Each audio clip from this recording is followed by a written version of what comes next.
फैसला किया गया। अरावली में खनन पर केंद्र सरकार ने रोक लगाई है। अरावली में कोई भी नई माइनिंग लीज जारी नहीं की जाएगी। अरावली के संरक्षित क्षेत्र का विस्तार होगा। बड़ी खबर इस वक्त की, अरावली क्षेत्र में सारे खनन पट्टे रद्द होंगे। ये बहुत बड़ी खबर इस वक्त की, ये बड़ी जानकारी इस वक्त की। अरावली पर केंद्र सरकार का यह बड़ा फैसला, खनन को लेकर के रोक लगा दी गई है और इस फैसले में कहा गया है कि केंद्र सरकार की तरफ से निर्णय लिया गया कि कोई भी नई माइनिंग लीज जारी नहीं की जाएगी। ये बड़ी खबर इस वक्त की। ज्यादा जानकारी के साथ हमारे सहयोगी अनूप गुप्ता फोन लाइन पर है। अनूप, क्या है केंद्र सरकार की तरफ से ये महत्वपूर्ण फैसला?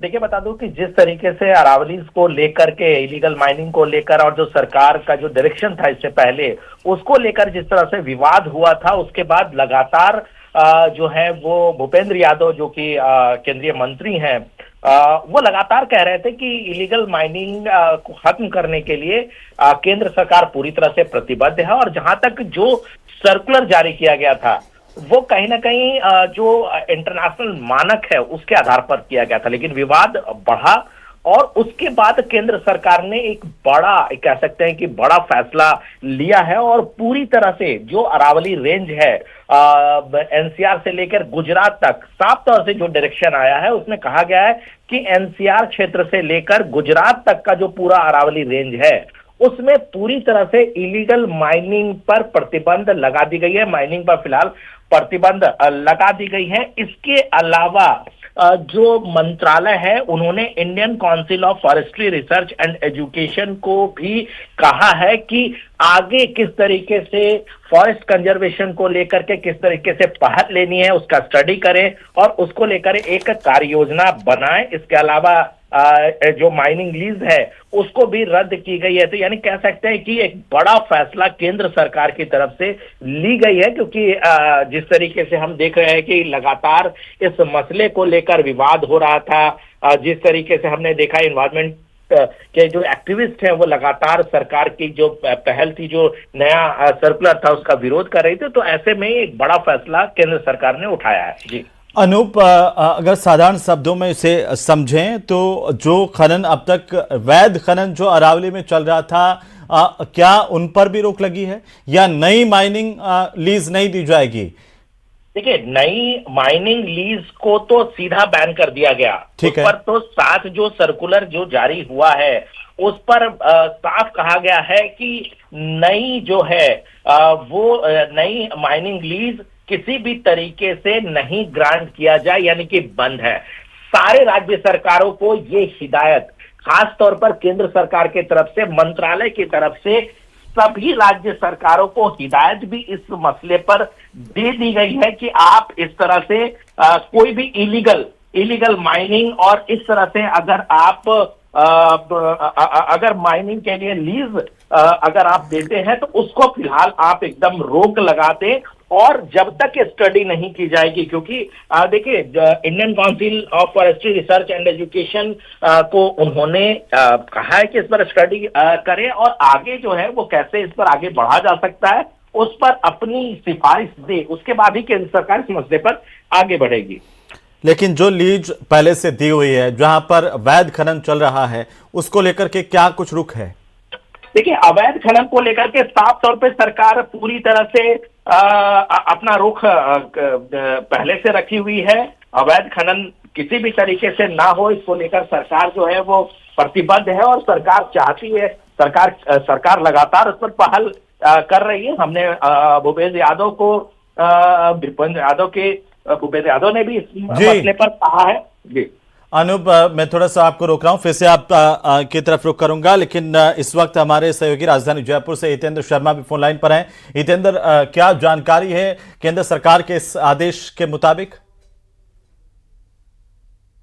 ये कहा गया है, इस आदेश में ये कहा गया है कि सभी स्टेट, जो चारों स्टेट है जहां से अरावली गुजरती है, जिसमें गुजरात है, राजस्थान है, हरियाणा है और दिल्ली है, तो यहाँ पर जो है इन्हीं चारों स्टेट्स में जो है किसी भी तरह की नई माइनिंग लीज जो है अरावली इलाके में, अरावली का जितना भी इलाका माना जाता है उसमें कोई लीज जो है नहीं दी जाएगी।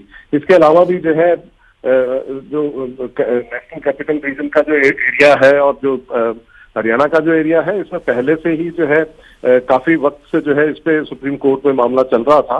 और अब जो ये अरावली की जो परिभाषा को लेकर जो चीजें थी, उसके खासतौर पर प्रदेश में इसको लेकर जो है काफी ज्यादा जो है चारों तरफ से जो है एक तरह का प्रेशर भी था कि लोग कह रहे थे कि भाई ये जो अरावली है, अरावली अगर ज्योग्राफिकली देखें तो प्रदेश को दो हिस्सों में बांटती है, जिसमें से जो पूर्वी लेकिन हितेंद्र, जो अरावली के अंदर अभी खनन हो रहा है, वैध माइनिंग जो चल रही है, उसको लेकर के क्या जानकारी है?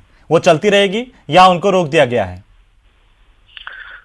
जी, फिलहाल जो है वो माइनिंग चलती रहेगी, लेकिन उसमें भी जो है मैनेजमेंट जो सस्टेनेबल माइनिंग का जो प्लान है वो इम्प्लीमेंट किया जाएगा उसमें। सतत खनन, जी बिल्कुल, जो सस्टेनेबल तरीके से माइनिंग करने का प्लान जो है, जैसे हमने आमतौर पर जो पूरे राजस्थान में देखा है कि कहीं कहीं जहां माइनिंग होती है उसके बाद की जो दिक्कतें हैं वो कई जगहों पर सामने आती हैं, जो मलबे की दिक्कतें हैं और बाकी दूसरी तरह की दिक्कतें हैं जहां जमीन खराब होने से लेके जो है और भी कई दिक्कतें हैं। जैसे पाली में दिक्कत है कि वहां स्लरी के कारण जो है काफी बड़ा एरिया जो है काफी बिल्कुल हितेंद्र, चलिए बहुत शुक्रिया तमाम जानकारी के लिए और लगातार अपडेट हम आपसे लेते रहेंगे। बहरहाल आज इसी मुद्दे पर हम चर्चा करेंगे और हमारे साथ खास मेहमान भी बने हुए हैं।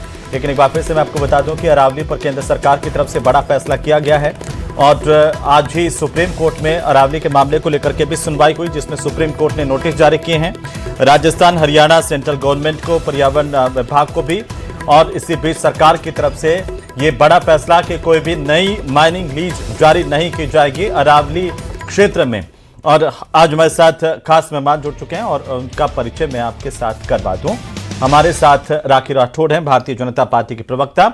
हमारे साथ कांग्रेस पार्टी के प्रवक्ता स्वर्णिम चतुर्वेदी जुड़ चुके हैं और साथ ही साथ हमारे साथ इस वक्त जुड़ रहे हैं आचार्य डीपी शास्त्री, हिंदू धर्म गुरु हैं। आप सबका स्वागत, सबका अभिनंदन।